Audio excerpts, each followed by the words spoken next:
បើស៊ុំជ្រាបសួរដល់ពុកម៉ែបងប្អូនហ្នឹងហើយថ្ងៃនេះខ្ញុំក៏ចេញនឹងវីដេអូមួយទាក់ទងនឹងទស្សនៈមួយហ្នឹងគឺចង់និយាយអំពីចាំមើលសិនហ្នឹងហើយភាគច្រើនផ្នត់គំនិតមួយចំនួនគឺនិយាយពាក្យមួយថាចាំមើលសិនហ្នឹងហើយឱកាសមកដល់ហើយប៉ុន្តែគាត់និយាយថាចាំមើលសិនអញ្ចឹងពាក្យថាគាត់និយាយថាចាំមើលសិនហ្នឹងគឺវាមកជាមួយនឹង action របស់គាត់មកជាមួយនឹងសកម្មភាពរបស់គាត់អញ្ចឹងសម្រាប់បុគ្គលដែលមានផ្នត់គំនិតបែបហ្នឹងគឺជាបុគ្គលតែងតែមានភាពភ័យខ្លាចច្រើនហ្នឹងហើយអញ្ចឹងនៅពេលដែលគាត់និយាយភាសាហ្នឹងបានន័យថាគាត់មានភាព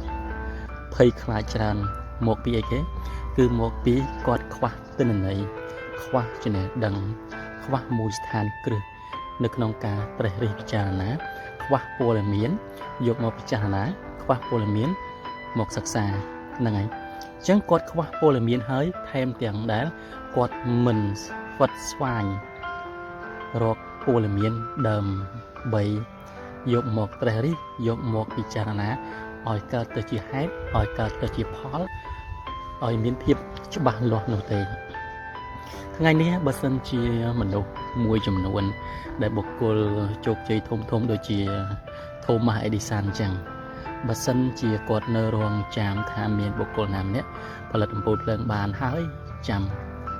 ផលិតតាមក្រោយម្លេះនៅលើពិភពលោកយើងនេះមកនេះគឺអត់ទាន់មានបុគ្គលណាផលិតបានអំពូលភ្លើងនោះទេ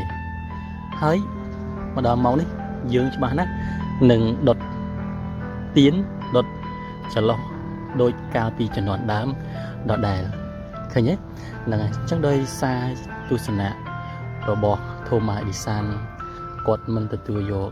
ពាក្យថាចាំមើលសិនហ្នឹងហើយអញ្ចឹងគាត់យកខ្លួនឯងទៅពិសោធន៍សាកខុសសាកត្រូវសាកខុសសាកត្រូវរហូតដល់ពី 1000 ដងទើបគាត់ជោគជ័យបានន័យថាគាត់បរាជ័យ999 ដងអញ្ចឹងគាត់ហ៊ានលើកពងទៅ999 ដងហ្នឹងហើយនៃការបរាជ័យដើម្បីរកភាពជោគជ័យរបស់គាត់ហ្នឹងហើយអញ្ចឹងសរុបមកសម្រាប់បុគ្គលដែលគាត់ប្រើពាក្យថាចាំមើលសិនបានន័យថាបុគ្គលនោះគាត់មិនព្រមសិក្សាគាត់មិនព្រមស្វែងយល់អំពីមូលដ្ឋានគ្រឹះឬក៏ទាក់ទងជាមួយនឹងហេតុនិងផលមួយចំនួនដើម្បីឲ្យមានភាពគេហៅថាភាពជឿជាក់ភាពច្បាស់លាស់នឹងខ្លួនឯងនោះទេហ្នឹងហើយអញ្ចឹងថ្ងៃនេះវីដេអូរបស់យើងខ្ញុំមានប៉ុណ្ណឹងអរគុណច្រើនជួបគ្នានៅវីដេអូក្រោយ